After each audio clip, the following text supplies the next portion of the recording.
तो फिल्म की शुरुआत में हम एक आदमी को देखते हैं जिस कहानी का मेन कैरेक्टर है। उसका नाम लूजिन है, जो एक बहुत ही बड़ी कंपनी और होटल का मालिक है, मगर उसे खाना पीना बहुत पसंद है। वो अलग अलग होटल्स में जाकर वहाँ की हर एक डिश यानी खाने को खाता था। कई साल हो गई थी, मगर आज तक उसे अपनी पसंद का खाना किसी भी होटल में नहीं मिला था। लेकिन उसे जिस भी होटल का खाना पसंद आता था, वो उसे अपने होटल में शामिल कर लिया करता था। आज जब वो एक होटल का खाना बड़े मजे से खा रहा था, तो उसका मैनेजर कहता है कि आप जितना वक्त खाना खाने में लगाते हैं, उतनी देर में तो हम पूरा होटल खरीद सकते हैं। जो सुनकर लूजिन को उस पर बहुत गुस्सा आता है। कहता है कि मेरे लिए खाने पीने से बढ़कर कुछ नहीं है, होटल्स की मीटिंग, खरीदना ना खरीदना कुछ भी नहीं। जिसके बाद वो मैनेजर को इस बात पर अपनी कंपनी से ही निकाल देता है। अब लूजिन जब अपने ऑफिस जा रहा था, तो उसी पार्किंग एरिया में एक लड़की दिखती है, जिसकी गाड़ी पर स्क्रैच कर रही थी, यानी छुरी से गाड़ी पर खुरच रही थी। इस लड़की का नाम शेंग था। वो भी इस कहानी की दूसरी मेन कैरेक्टर है। दरअसल शेंग की दोस्त ने उसे कहा था कि तुम दूसरी फ्लोर पर जाकर वहाँ खड़ी एक ब्लैक गाड़ी पर स्क्रैच कर देना, क्योंकि वो उसके दोस्त की थी जिससे वो बदला लेना चाहती थी। उसने उसे धोखा दिया था। लेकिन अब जब शेंग को लूजिन से पता चलता है कि वो दूसरी नहीं बल्कि तीसरे फ्लोर पर है और ये गाड़ी वो नहीं है जिस पर वो स्क्रैच करने आई है, बल्कि ये लूजिन की है, तो उसे बहुत बुरा लगता है। इसीलिए वो उससे माफी मांगती है और कहती है, जरा रुकिए एक मिनट, मैं इसे ठीक कर सकती हूँ। अब वो स्क्रैचेस को तो ठीक नहीं करती, बल्कि और स्क्रैच करके वहाँ एक दिल बना देती है ताकि उसका मूड अच्छा हो जाए। मगर ये देखकर तो लूजिन को और गुस्सा आ जाता है,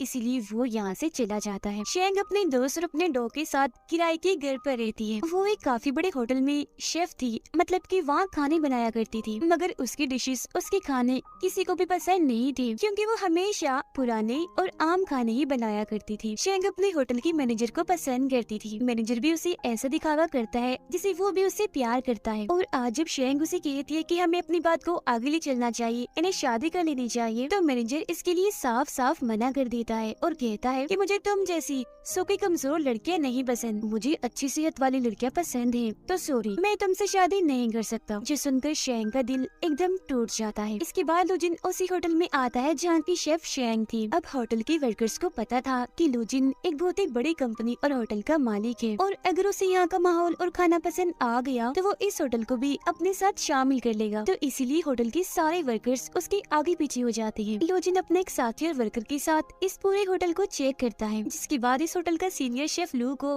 अपने होटल की सबसे मशहूर डिश पेश करता है। मगर लू को वो डिश जरा भी पसंद नहीं आती, इसीलिए वो फौरन उसे उगल देता है। जिसके बाद तो शेफ एक के बाद एक डिश लाकर लू के सामने पेश करते हैं, मगर अभी भी उसे एक चीज पसंद नहीं आती। जिसके बाद मैनेजर शेंग के पास जाकर उसे कहता है कि क्या तुम कोई ऐसी चीज बना सकती हो जो लूजिन को पसंद आ सके। जो सुनकर सीनियर शेफ कहता है कि ये तो सलाद तक नहीं बना सकती, डिश क्या खाक बनाएगी। जिसके बाद तो शेंग वहाँ पड़ी खाने की हर एक चीज को सूंघने लगती है और एक नई डिश तैयार करने में लग जाती है। काफी सोच समझकर आखिरकार वो एक डिश बना ही देती है, मगर वो ये नहीं जानती थी कि जिसके लिए वो ये बना रही है वो और कोई नहीं बल्कि वो इंसान है जिसकी गाड़ी पर इसने स्क्रैचेस किए थे। और अब जैसे लो उस डिश को खाता है तो एकदम वो दंग रह जाता है। उसकी होश जैसे उड़ गई थी, क्योंकि उसे ये डिश बेहद ही पसंद आती है, और क्योंकि वो खुद भी काफी अच्छा शेफ था, इसीलिए खाने में उसे हर वो चीज महसूस हो जाती है जो शेंग ने उसमें डाली थी। वो बड़े मजे से उस डिश को खाकर खत्म ही कर देता है। उसे खाना इतना अच्छा लगा था कि वो उंगलियां ही चाटता रह जाता है। अब होटल के सारे वर्कर्स, यहाँ तक कि मैनेजर और सीनियर शेफ भी शेंग के डिश की तारीफ करते हैं और उसकी हौसला अफजाई करते हुए खूब तालियां बजाते हैं। अब लूजिन अपने साथी को कहता है कि मेरी सारी की सारी मीटिंग्स को कैंसिल कर दो, मुझे खाने के लिए अब किसी से नहीं मिलना, मैं अब यही रहूंगा और यहीं का खाना खाऊंगा। अब शेंग को दिखाया जाता है जो काफी दुखी नजर आ रही थी, क्योंकि आज मैनेजर से उसका रिश्ता खत्म हो गया था, जिस वजह से वो काफी शराब पी जाती है। वो होटल की छत पर भी जाकर खूब शराब पी लेती है। उसे इतना नशा हो गया था कि वो वहीं बालकनी में ही गिर जाती है। उसके गिरने की आवाज सुनकर लू वहाँ आता है और उससे पूछता है कि तुम इस वक्त यहाँ मेरी बालकनी में क्या कर रही हो, रुको जरा, मैं अभी पुलिस को बुलाता हूँ। मगर अब क्योंकि शेंग बहुत ही नशे में थी, इसीलिए वो लू का पैर पकड़ लेती है और उसे मैनेजर समझकर कहती है कि तुमने मुझसे शादी के लिए क्यों इनकार कर दिया, क्या मैं तुम्हें इतनी बदसूरत दिखती हूँ, क्या मैं जरा भी प्यारी नहीं हूँ। इतना कहते ही शेंग नशे की हालत में वहीं सो जाती है। तो उसे सबक सिखाने के लिए एक सूटकेस में बंद कर देता है और अपने साथ ले जाकर लिफ्ट में उसे छोड़ देता है। अब जब होटल की वर्कर्स ये देखती है कि शेंग सूटकेस में बंद है, तो वो काफी घबराते हुए चिल्लाने लगती है और ये समझने लगती है कि लू ने शेंग के साथ बदतमीजी की है, इसीलिए वो पुलिस को बुला लेती है। तब पुलिस आकर लू को पकड़ लेती है और उसे जेल में बंद कर दिया जाता है। जिसके बाद लू का साथी और शेंग की दोस्त वहाँ आकर लू की जमानत करवा देते हैं। इनके साथ यहाँ लू भी थी। शेंग की दोस्त लू को कहती है कि शेंग ने आपके साथ जो सलूक भी किया उसके लिए मैं आपसे माफी मांगती हूँ। फिर जब भी दोनों यहाँ से जाने लगती है तो शेंग लू से कहती है कि आप हट जाइए वहाँ से, आप एक गंदी जगह पर खड़े हैं, वहाँ कोई गंदी चीज पड़ी है। तभी यहाँ लू का साथी गाड़ी लेकर आता है तो लू अपने जूतों को वहीं फेंककर गाड़ी में बैठ जाते हैं और फौरन यहाँ से चले जाते हैं, जो देखकर दोनों लड़कियाँ हंसने लगती है। अब अगले दिन शेंग होटल की एक पेड़ से एक बच्चे की छतरी उतारने जाती है, जो किसी शरारती बच्चे ने मधुमक्खियों के छत्ते में फंसा दी थी। ऐसा करने से मधुमक्खियाँ अपने छत्ते से उड़कर उन सब पर हमला कर देती है, जो देखकर सारे बच्चे और शेंग वहाँ से भाग जाते हैं। मगर वो सारी मक्खियाँ लू को काट लेती है, क्योंकि ठीक इसी वक्त पर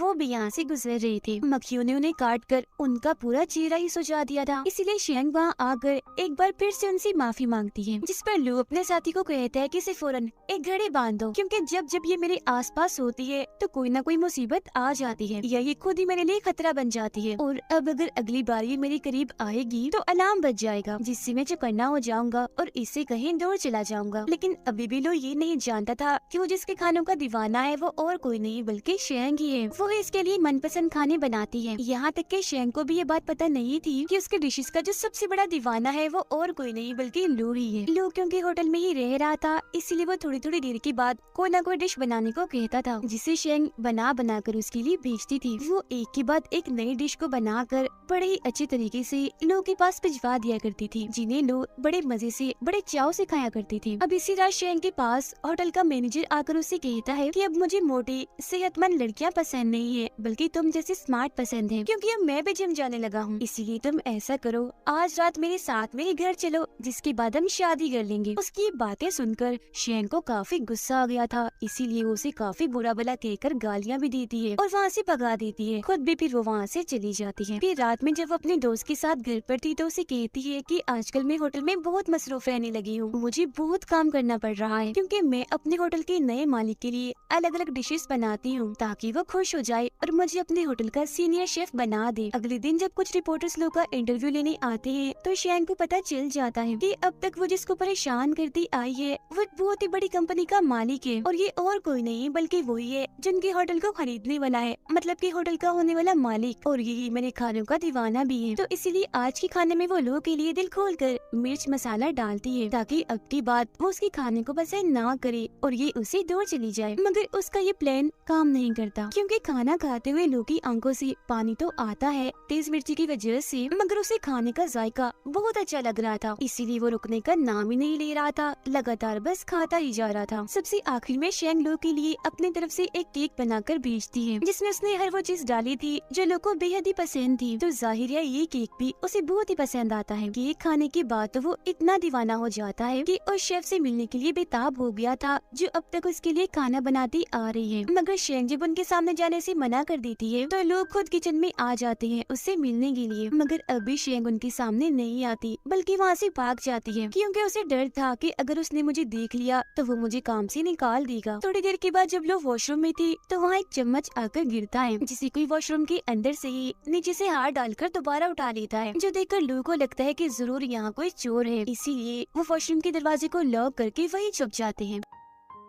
अब जब उस वॉशरूम से शेंग बाहर आती है तो चुपके चुपके वहाँ से भागने लगती है। तब लोग उसे पकड़ लेते हैं और गुस्सा करते हुए कहते हैं कि तुम मेरा पीछे करते करते यहाँ भी आ गई, मगर मुझे पता क्यों नहीं चला, कहाँ है घड़ी तुम्हारी, उस पर अलार्म क्यों नहीं बजा। इस पर शेंग कहती है वो असल में इसकी बैटरी लो हो गई है। अब तभी यहाँ एक आदमी आकर जब दरवाजा खोलता है तो शेंग वहाँ से भाग जाती है, मगर जब लोग वॉशरूम में उसकी शेफ वाली शर्ट देखते हैं तो समझ जाते हैं कि यही वो शेफ है जो अब तक मेरे लिए खाने बना रही थी, जिसके खानों का मैं दीवाना हूँ। इसीलिए अगले दिन जब शेंग काम पर आती है तो लोग खुद उससे मिलने चला जाता है और पूछता है कि अब तक तुमने मेरे साथ जो कुछ भी किया क्या वो सब इत्तेफाक था या जानबूझकर तुमने किया था। जिस पर शेंग मासूम सा चेहरा बनाकर कहती है कि नहीं, वो सब इत्तेफाक हो सकता है, मैंने जानबूझकर कुछ नहीं किया। जिसके बाद लोग उसे केक बनाने का कहकर वहाँ से चले जाते हैं और शेंग उसके लिए बना भी देती है। और जब वो बेटा केक की मजे ले रहा था तो उसके पास उसके डैड की कॉल आती है, जो उसे कहती है कि तुम अभी तक वहाँ शंघाई में क्या कर रही रही हो, जल्दी से वहाँ का रेट फाइनल करो और किसी दूसरे होटल के लिए निकलो,